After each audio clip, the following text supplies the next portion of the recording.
आज छत्रपती संभाजीनगरमध्ये गणेश चतुर्थीच्या पवित्र सणानिमित्त सर्वपक्षीय नेत्यांनी एकत्र येऊन आराध्य देव संस्थान गणपती मंदिरात महाआरती केली। छत्रपती संभाजीनगरमध्ये अनेक वर्षांची परंपरा आहे की सर्वप्रथम श्री संस्थान गणपती मंदिरात भगवान श्री गणेशाची स्थापना केली जाते। त्यानंतर संपूर्ण शहरातील विविध मंदिरे आणि पंडालांमध्ये गणपतीची स्थापना होते।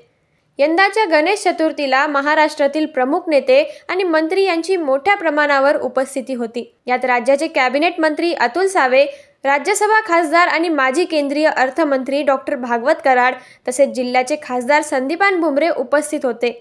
विरोधी पक्षनेते अंबादास दानवे आणि शिवसेनेचे माजी खासदार चंद्रकांत खैरे यांच्यासह सर्व पक्षीय नेत्यांनी एका मंचावर येऊन श्री गणेशाची पूजा केली।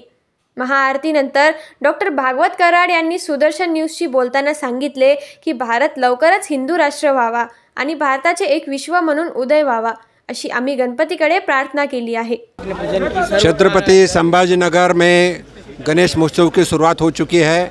हमारे ग्राम दैवत संस्थान गणपति में पूजा अर्चा और आरती करके अभी हम सब लोग जो मेन ग्राम जहाँ गणपति बैठता है वहाँ जा रहे हैं। वहाँ भी गणपति का लाके हम पूजा करेंगे, आरती करेंगे। बहुत उत्साह के साथ हम पूजा करेंगे। आज सब राजनीतिक दल एक साथ आए सब। हाँ, तो ये गणपति का महोत्सव ऐसा है कि सब राजनीति सब भूल के हम काम करते हैं और हम सब एक 10 दिन अच्छी तरह से हम गणपति का महोत्सव साजरा करेंगे। आज क्या मांगेंगे आप भगवान से? हम भगवान से मांगेंगे कि एक हिंदू राष्ट्र, भारत एक हिंदू राष्ट्र बने और भारत में विश्व गुरु बनने की ताकत आदरणीय प्रधानमंत्री मोदी जी के नेतृत्व में बने और भारत सभी दुनिया को मार्गदर्शन करे।